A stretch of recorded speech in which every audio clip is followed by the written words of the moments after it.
The small flesh-colored device gleamed under the afternoon light as Mira slid it from behind Cian's ear.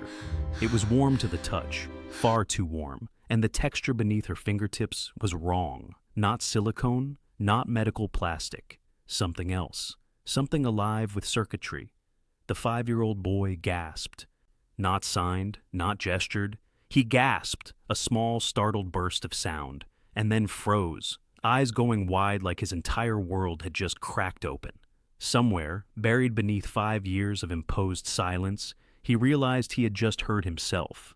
Mira's breath caught. Her vision blurred for a moment, and she forced herself to breathe as she examined the tiny mechanism trembling in her fingers. It wasn't a hearing aid, not even close. Microsensors, neural suppression nodes, wiring so fine it could have been grown rather than built. She had seen devices like this only once before, during her clinical rotation at a restricted pediatric lab, the kind whispered about by therapists and neurologists like a shared nightmare. "Cian," she whispered. The boy's head snapped toward her. He heard that too. Tears flooded his small face. He pressed his palms to his ears, touching them as though they were foreign. His mouth opened and closed, testing sound like a newborn testing breath. A fragile hum escaped him, shaking like a leaf in a storm. Mira covered her mouth. Her heartbeat thundered so hard she felt it in her teeth. Some truths were earthquakes. This one was tectonic. Behind her, a presence thickened the doorway like a shadow gaining weight. Mira turned. Ronan Vale stood frozen, one hand gripping the frame of his son's bedroom door. His navy suit jacket hung open, tie loose, hair mussed as though he'd dragged his hands through it until it fought back. But none of that mattered. It was the look on his face. Shock wasn't enough. Terror wasn't accurate. This was a man witnessing the impossible claw its way into reality. "What?" His voice came out hoarse, strangled. "What is that?" Mira unfolded her palm. The device sat there innocently, like jewelry, like an earring, like a trap. "I found it behind his ear," she said, "hidden under his hair." Ronan stumbled forward on stiff legs, dropping to his knees in front of his son. He cupped Cian's face, hands trembling. "Cian," he breathed. "You heard me?" The boy stared at him with wet, bewildered eyes. Then, for the first time in his short life, he formed a syllable. Da. Ronan broke, not merely tears. He collapsed into his son, shoulders shaking with raw, unrestrained agony and joy. Years of quiet grief fractured into loud, violent sobs. Mira stepped back, giving space, grounding herself against the dresser as her mind spiraled. Someone had engineered this silence. Installed a device meant to override nature, but why? And how had no one seen it? Noise surged in the hallway, footsteps gathering like a storm. The staff, the butler, the cook, the private nurse. All drawn by sounds they had never heard Cian make. They filled the doorway, whispering, eyes wide, darting between Mira, Ronan, and the child whose world had changed without permission. Then another voice cut through the noise. "You really shouldn't have touched that." Everyone turned. Sarah Lorne stood at the top of the stairs, one hand resting lightly on the banister. Her expression wasn't shock. It wasn't fear. It was fury. Ronan's sister-in-law descended the steps with the slow, deliberate grace of a woman accustomed to being obeyed. Her heels clicked on marble, each tap a shard of ice. "That device," Sarah said, "was there for a reason." Mira's stomach twisted. Ronan stood slowly, positioning himself between Sarah and his son. "What did you say?" Sarah's gaze flicked to Mira. "You're interfering with things you don't understand." "Explain it," Ronan growled. She didn't.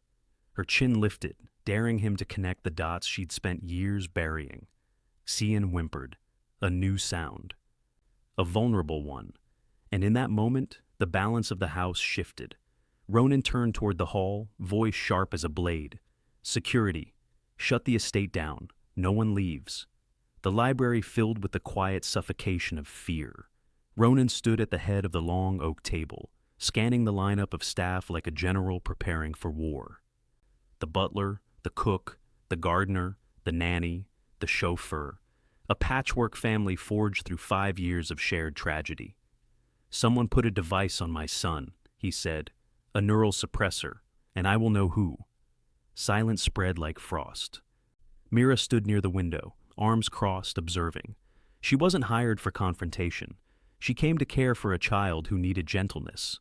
But now, she was staying because she saw the truth in Cian's eyes. The private nurse, Lynette, shifted in her seat. Tap, tap.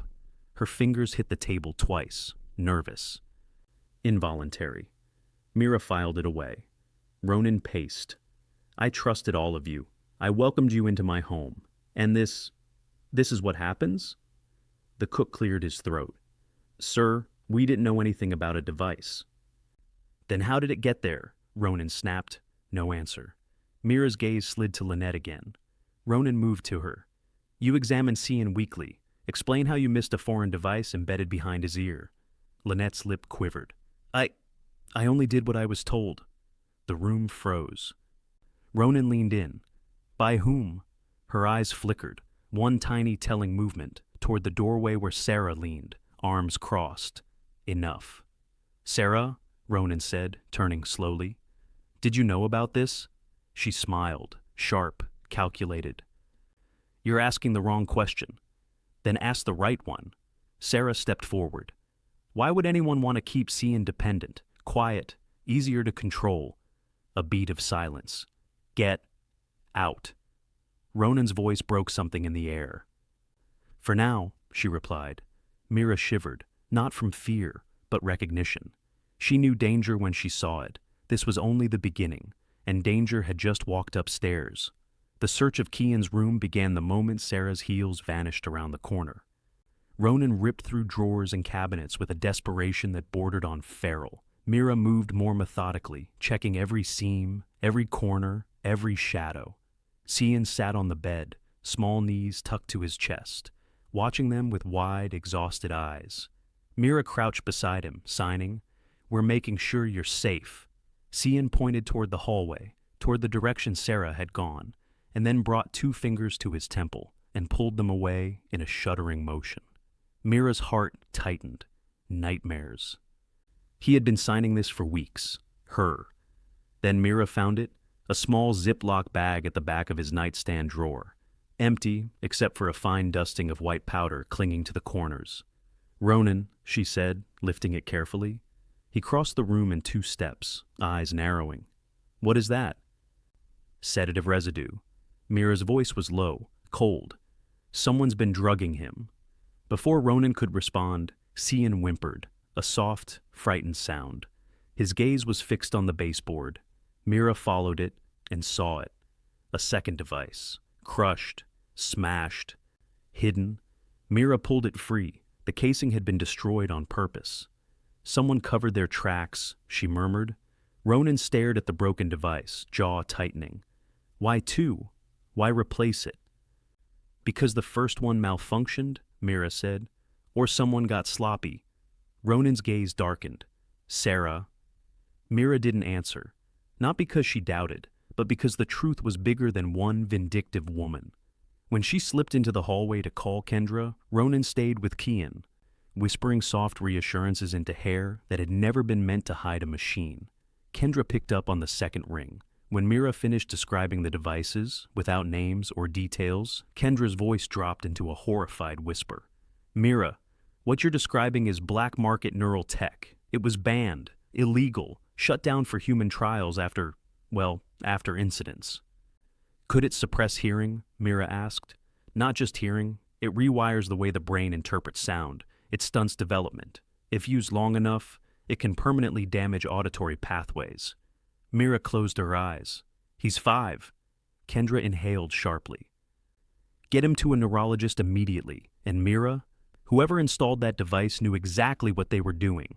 People don't just lose this kind of tech. They hide it. When Mira returned to Cian's room, Ronan was sitting on the floor, his son curled against him. A quiet storm settled in his expression, a man who had loved fiercely and trusted deeply, and now found his faith shattered by someone who shared his blood. Downstairs, chaos began again. An argument, hushed but heated. Sarah. Her voice carried through the cavernous foyer. I told you it wasn't ready. Do you ever listen? If this gets out... Mira froze at the top of the stairs. Sarah didn't know she had an audience.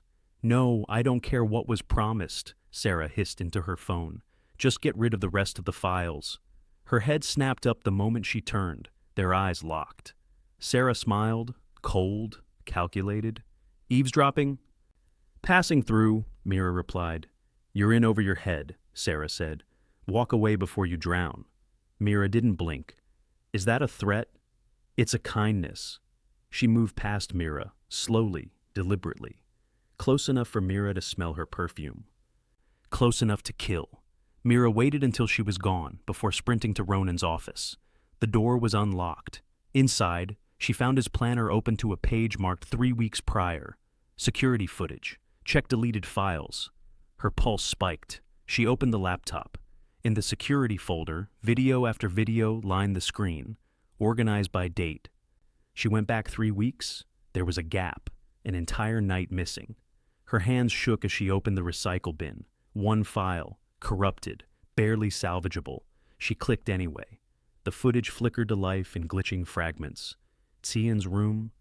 A figure in scrubs, tall, broad-shouldered, gloved hands reaching toward the sleeping child. The video cut to black. Mira stared at the frozen screen. She didn't recognize the figure, but she recognized the movement. Clinical, efficient, practiced. Lynette wasn't that tall, and the figure moved like someone used to operating rooms, not nursery floors. She closed the laptop just as Ronan entered. "What did you find?" His voice was raw, strained. She told him everything. His face paled further with each detail. At the mention of the figure in scrubs, he sat heavily in his chair. "That night," he whispered, "was when Lynette called in sick." Mira nodded. "And someone else came instead." Ronan's expression hardened. "Syrah." "No," Mira swallowed. "Someone she hired." Before they could speak further, Ronan's phone vibrated. He looked at the screen and went rigid. "CPS," he said. "They're opening an investigation. Someone filed a report claiming I suppressed Cian's hearing intentionally." Mira's stomach dropped. "Sarah?" "She'll paint me as negligent, unstable. And she'll have the judge believing it." "We have evidence," Mira said. "If we find the files she was talking about, we can—" Ronan sank into his chair, voice breaking. "I don't know what to do." Mira knelt beside him. "We fight." He looked up, searching her face for something. Strength, maybe, or absolution. "You believe me?" he said softly. "I believe him," Mira answered. "And I believe someone in this house wants him silent, or dead." Ronan swallowed. "Then we find the truth." But the truth didn't wait for them. It struck that night, hard and fast, and aimed directly at their hearts. At 3 a.m., Mira's phone buzzed. Unknown number, one text. "You're making a mistake," then another. A photo. Cian, asleep, taken from inside his room. Mira bolted upright, heart in her throat. She ran. Barefoot, breathless, she sprinted down the hallway and flung open Cian's door, and froze.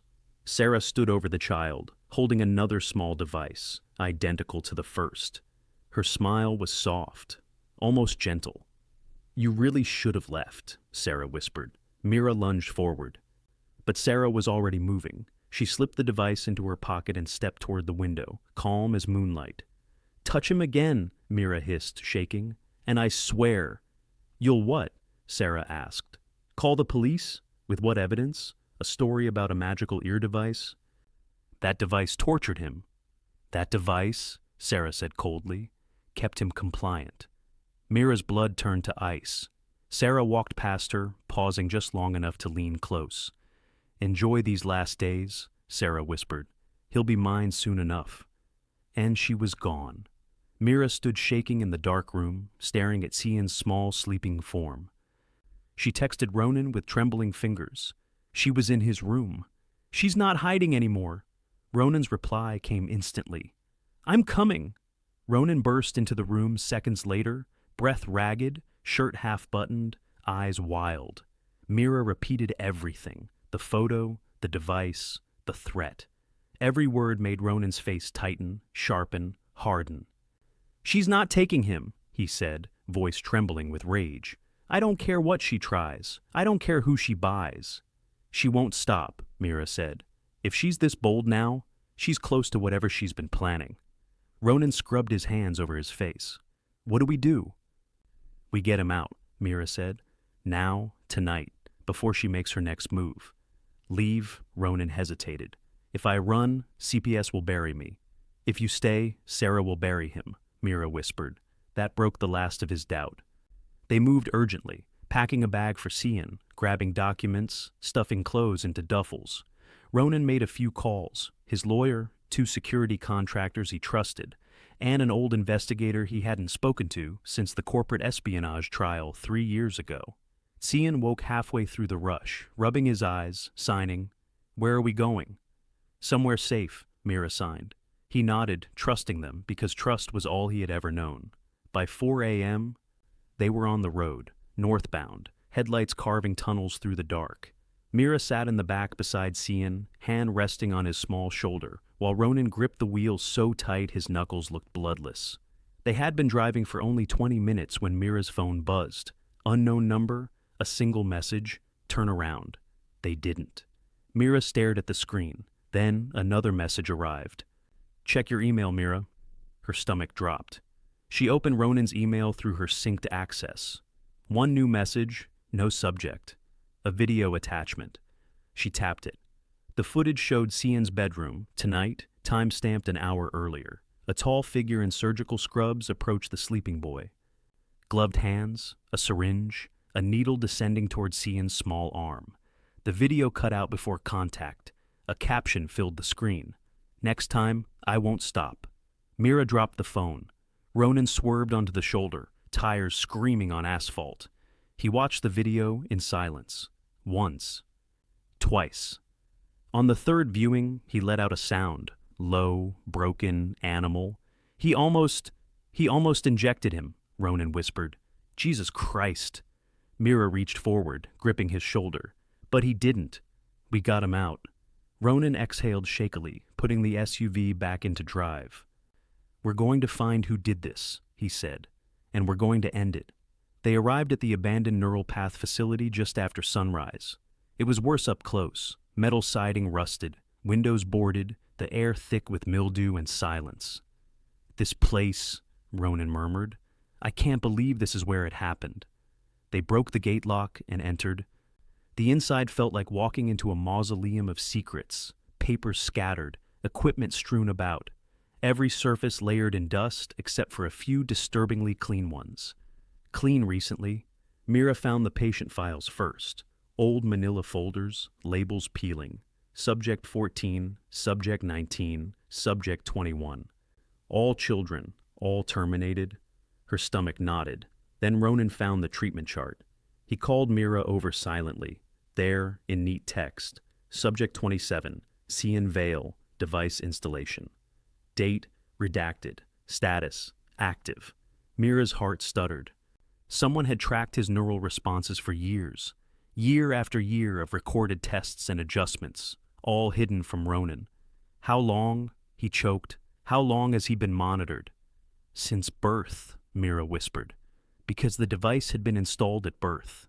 She needed air, just a breath, but the nightmare kept unfolding. They pushed deeper into the facility until Mira spotted a door marked Administrative Files, locked. Ronan kicked it open. Inside, a desk, filing cabinets, and a folder sitting on the desk as though waiting patiently for them. Vale Estate. Mira opened it. Her hands shook around the edges of the documents, email chains, payment receipts, handwritten notes. The first email read, payment received, device installed successfully, subject unaware, beginning auditory suppression trial. Ronan's breath hitched. The next was worse. Recommend long-term suppression. Child demonstrates dependency responses. Ideal candidate. Mira swallowed hard, forcing herself to keep reading. 6 emails down, she found a message from Julian Cross. Father remains unaware of installation. Will continue regular adjustments. Ronan whispered, Adjustments, adjustments. He was here more than once. Mira's voice was barely audible. They came back, reinstalled, checked, tuned it. Ronan staggered against the wall, and then Mira found the final email, dated 3 days ago. Vale is asking too many questions. Proceed with termination of subject to avoid exposure. I will handle it personally. JC, Mira froze. Termination? Her mouth went dry. They were going to kill him, she whispered. Ronan's knees buckled. Mira caught him before he hit the floor.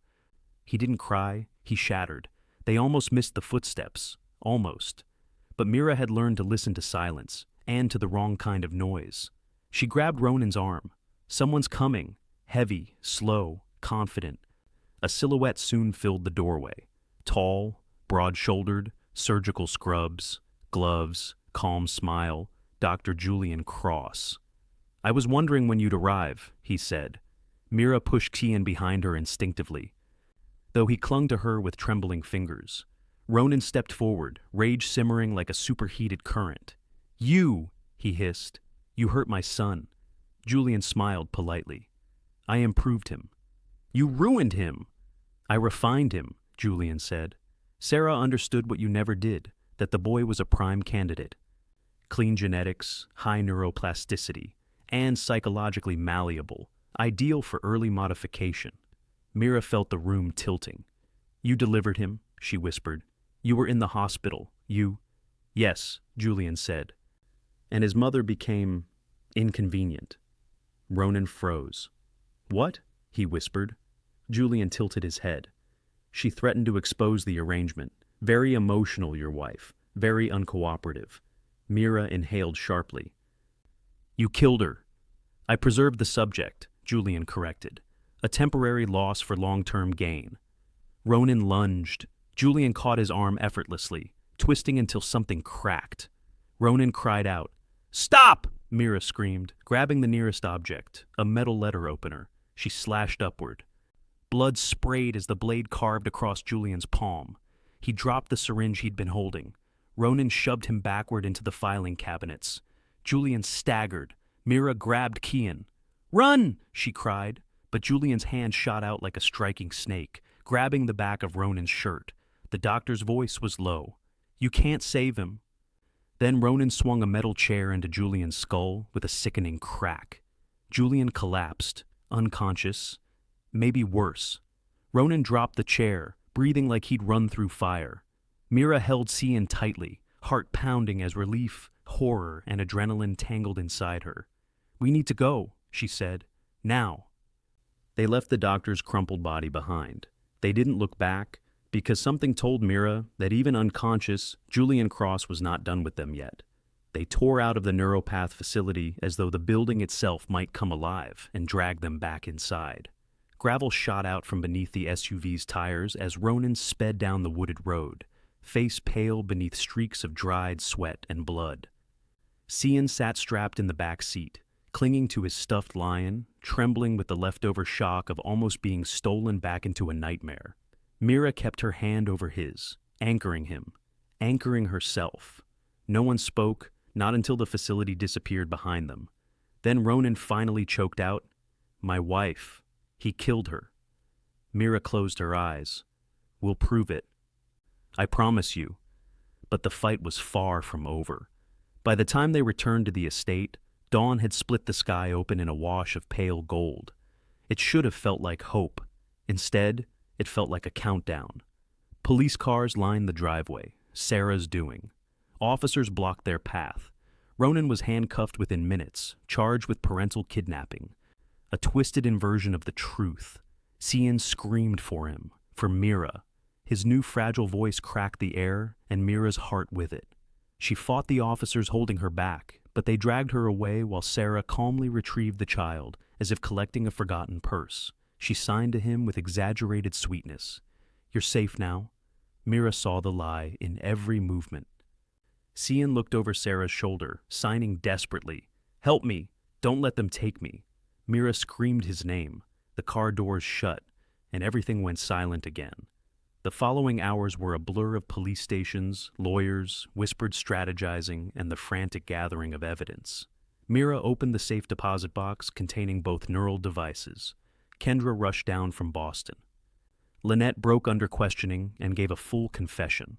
Piece by piece, the truth assembled itself like a monster revealing its shape. By the hearing the next morning, they had everything. But so did Sarah. She entered the courtroom with lawyers flanking her like generals. She looked calm, beautiful even, poised in her pale suit and perfect curls, as though innocence was something she could wear. Mira sat behind Ronan, hands clasped tightly in her lap. Cian wasn't present. CPS was protecting him for the duration of the hearing. The judge called the room to order. Marcus rose and immediately unleashed the evidence. Files from Neural Path, emails between Sarah and Julian Cross, Kendra's clinical assessment of the devices, Lynette's recorded testimony, the video taken only hours earlier at the estate, showing Sarah standing over Cian with a syringe. The courtroom murmured. Sarah's expression cracked for the first time, just a hairline fracture. Then she stood. "Your Honors," she began smoothly, "none of this evidence is legitimate. It is fabricated, orchestrated by a man desperate to avoid accountability for years of neglect." Mira stiffened. Sarah continued, voice dripping righteousness. "Ronan refused early interventions. He refused therapy. He knew the child's diagnosis and did nothing. I have always acted in Cian's best interests." Marcus folded his hands. "Kindly direct your attention to Exhibit G." The clerk displayed the autopsy report, and the room went still. Sarah's face went white. The judge skimmed the pages, her brow darkening. The new medical examiner's findings were clear. Not death by postpartum hemorrhage, death by injected potassium chloride, intentional, administered by a trained medical professional. The judge raised her eyes. "Miss Lorne, would you like to explain why you were captured on hospital footage entering the maternity ward minutes before the injection would have taken effect?" Mira felt the air leave the room. Every person leaned forward. Sarah inhaled, held her chin high, and said, "She was going to ruin the project." "I had no choice." Gasps rippled through the courtroom. Ronan lunged forward, roaring, but Marcus and security held him back as Sarah was restrained. Her final words echoed off the walls as she was dragged toward the holding cells. "You think this ends with me? Julian is still out there, and he won't stop until he finishes what we started." Except Julian wasn't out there, not anymore, because 20 minutes later, alarms blared through the courthouse. A transport van had been attacked, 2 officers dead. Julian Cross had escaped custody, and Cian had vanished from CPS protective care at the exact same time. Mira didn't think, she acted.